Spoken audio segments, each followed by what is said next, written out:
Recently, the hair curler, as our Sky Station sculpture is commonly known, came down off the roof at Bartle Hall to undergo some major repair. Building and doing rehab on public mega sculptures is something only a handful of companies around the world are equipped to do. And one of them just happens to be in downtown Kansas City. A. Zahner has been in business since 1897. But as producer Ashley Holcroft reveals, the size and scope of their projects has changed significantly. It's early summer of 2016, yet for the team at A. Zahner, it feels reminiscent of '94, when the Bartle Hall curlers first flew aloft to their Empyrean home. But this time, the 2+ decade tenure had to be briefly disturbed due to a powerful lightning strike that tore through the inch-thick aluminum. But well before the Sky Station took watch over KC, Zahner had been pushing the limits of metalworks across the globe and solidified its place as an industry leader.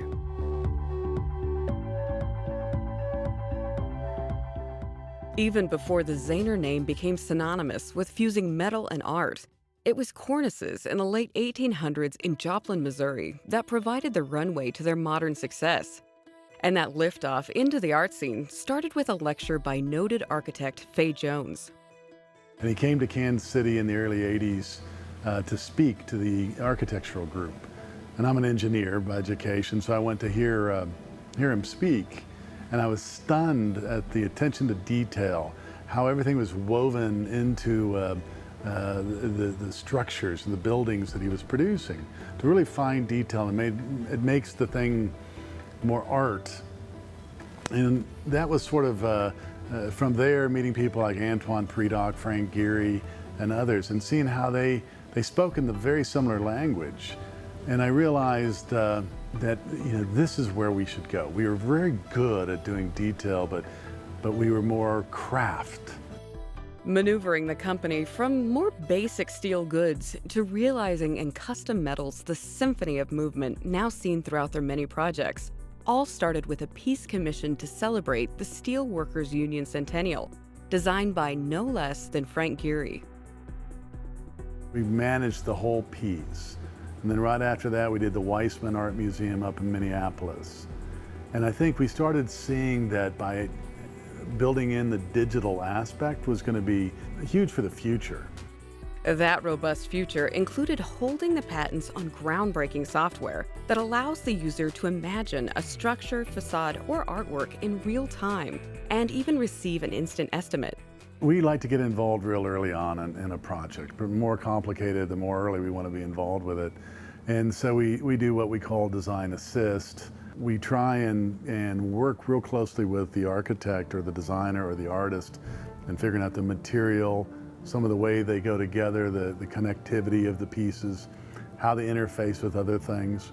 Because in reality, what we're dealing with is the things that people are going to see, the outside surface.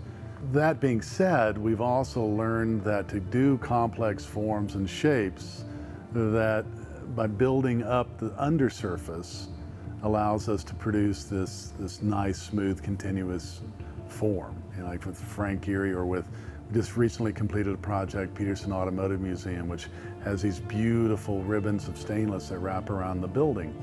And everything was produced here. But if you look at any part of it, you see the attention to the edge, to the detail. That's what we kind of espouse throughout here. So if we can produce it first on the computer, see how it works and shapes, that'll drive the manufacturing process as well. If I can introduce the human part into the work we do, as well as the computer, then we can get some really fine work. It's never perfect, but it has that characteristic that makes it more timeless. I call it the virtuosity that we bring to the table. Achieving such a level of quality doesn't come without a conscious investment into R&D, yielding payoffs like Zira, which began life as a simple 6-axis welding robot.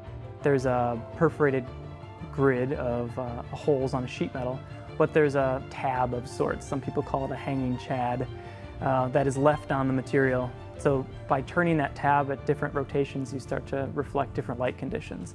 And it leads to just a fantastic sort of shimmering effect. On the Bloomberg Center, there was maybe 200,000 of those tabs that we were able to set up in a computer program and then offload code directly to a robot arm. This kind of inventive thinking isn't just relegated to complex fabrication. I was the chairman of the Art Institute, and I see these young art students getting out and thinking how you could get them employed into doing things that are of value. And then seeing the way municipalities all have their art collections and building their art collections, but the one thing they lacked was maintenance. And so I thought, well, maybe put some art students, graduates, or as their students even to work, helping maintain the art. Who knows it better or find more interest than an art student? This solution was coined MetaLabs and has already rejuvenated dozens of familiar landmarks. It's a full suite of services provided from a sprawling and expanding Casey campus, one that attracts world-renowned creators like Shanzhou Zhou of Zhou Brothers fame. Again, more experiments with glass and metal. These are zinc, there's another copper, some reflectivity analysis on stainless steel. The difference between us and a lot of other firms is the dedication towards finite engineering and figuring it out before it goes out to the field. Yep. In our team, the people that succeed best here are those that want to continue to learn, that are always wanting to discover and go further. The thing that people sometimes don't understand is we will do smaller projects. Anything that's a challenge to us, we'll gladly try and figure out how we can fit it in. The tour came to a close amidst banks of case studies in Bill's office, where project seeds, like those for the Sky Station, are planted. And just days later, that Bartle Hall curler was ready for the final leg of its journey.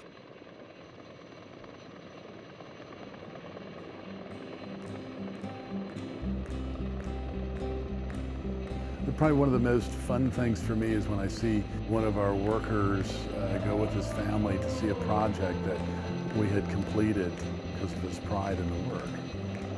So we know if we can get there, we're doing something special.